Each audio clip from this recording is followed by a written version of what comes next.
লম্বা একটি বাঁশের মাথায় বাঁধা বিশেষ স্থলে, চোখ গাছের মগডালে জড়ো হয়ে থাকা পাতার দিকে। পাতা দিয়ে বানানো বাসার নিচে থলেটি ধরে একের পর এক ঝাঁকুনি, মুহূর্তেই ঝরে পড়তে থাকে অসংখ্য ছোট ছোট সাদা দানা। দেখতে অনেকটা চালের মতো। এগুলো আসলে পিঁপড়ার ডিম। প্রথম দেখায় সাধারণ মনে হলেও এটাই মাছ শিকারীদের কাছে এক পরম আরাধ্য বস্তু, যার 1 কেজির দাম কখনো কখনো 3000 টাকা পর্যন্ত ছাড়িয়ে যায়। অবাক করা এই সাদা সোনার সন্ধানই প্রতিদিন এই গজারি বনে চলে এক রোমাঞ্চকর অভিযান। আর এই ডিম সংগ্রহের কাজই কারো কারো জন্য একমাত্র পেশা। কিন্তু এই ছোট সাদা ডিমগুলো বড়শিতে আসার পেছনের গল্পটা মোটেও সহজ নয়। যেখানে সাধারণ মানুষ গাজীপুরের ভাওয়াল গজারি বনে যায় ছায়া কিংবা পাখির খোঁজে, সেখানে স্বপন চন্দ্র বর্মনের মতো মানুষেরা চোখ রাখেন গাছের মগডালে। গত 8 বছর ধরে তিনি ভোরবেলা বনে গিয়ে পিঁপড়ার ডিম সংগ্রহ করেন। এই আয়ের ওপর নির্ভর করে তার 5 সদস্যের পরিবার। এই মাছ মারার ডিম মাইঙ্গা বিক্রি করি। এগুলোর নাম হচ্ছে আপনার মাইজলের ডিম, মাছ মারার ডিম কয়। বিক্রি করে যেমন এগুলা বাজার সদাই, খাওয়া দাওয়া, এগুলাই কাজ। এগুলা শুনতে অবাক লাগলেও গাজীপুরের ভাওয়াল গজারি বনাঞ্চলে পিঁপড়ার ডিম সংগ্রহ করে জীবিকা নির্বাহ করেন অনেক মানুষ।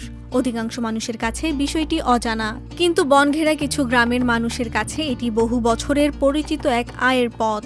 স্থানীয়ভাবে মাইজলের ডিম নামে পরিচিত এই ডিম মাছ ধরার টোপ হিসেবে ব্যাপক চাহিদা সম্পন্ন।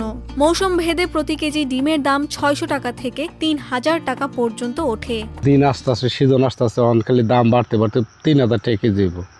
আবার আশ্বিন কার্তিক মাস পরে দেবো, ডাল পরে দেবো, তখন খালি কমতে কমতে 600 টাকা কেজি হয়ে যাবে। শীত উন্না বর্ষা সবসময় সপ্তাহে 5 দিন আছে। বাজারে সবাই আমরা একসাথে মাইপা স্কেল টিসেল আছে, মাইপা কার্টন করে মোটরসাইকেল দিয়ে ব্যাগে ভরে দিয়ে খালি যাবো। আমার নতুন বাজার, শিরিশগুড়ি নতুন বাজার। গাজীপুরের শ্রীপুর উপজেলার শিরিশগুড়ি গ্রামের স্বপনের সংগ্রহ পদ্ধতিও বেশ অভিনব। বাঁশের ডগায় বিশেষভাবে তৈরি একটি কাপড়ের থলে বেঁধে তিনি গাছের উঁচু ডালে থাকা পিঁপড়ার বাসার নিচে ধরেন। থলের ওপরের অংশে থাকে সূক্ষ্ম জাল, যাতে শুধু ডিম ভেতরে পড়ে। এরপর বাঁশ দিয়ে বাসাটিতে ধাক্কা দিলে ডিমগুলো ঝরে থলেতে জমা হয়। এতে পাতা বা পিঁপড়া আলাদা করে বাছাই করার ঝামেলা থাকে না। শহুরে ক্লান্তি কিংবা অফিসের ব্যস্ততা ভুলে অনেকেই ছুটির দিনে বড়শি হাতে বসে পড়েন নদীর পাড়ে। আর মাছ শিকারীদের বিশ্বাস, বড়শির মুখে যদি এই বিশেষ টোপ থাকে তবে খালি হাতে ফেরার কোনো সুযোগই নেই। বছরের 3টি মাস জুন, জুলাই, আগস্ট তাদের জন্য সবচেয়ে গুরুত্বপূর্ণ। এ সময় মাছ শিকারীদের চাহিদা বাড়ে, সঙ্গে বাড়ে ডিমের দামও। তখনই সবচেয়ে বেশি আয় হয়। গজারি বনের পাতার আড়ালে লুকিয়ে থাকা পিঁপড়ার ডিমও যে একটি পরিবারের পুরো সংসার চালাতে পারে, সেই গল্প অনেকেরই অজানা। আর সেই অজানা পেশাকেই প্রতিদিন বাঁচিয়ে রাখছেন স্বপনের মতো মানুষেরা।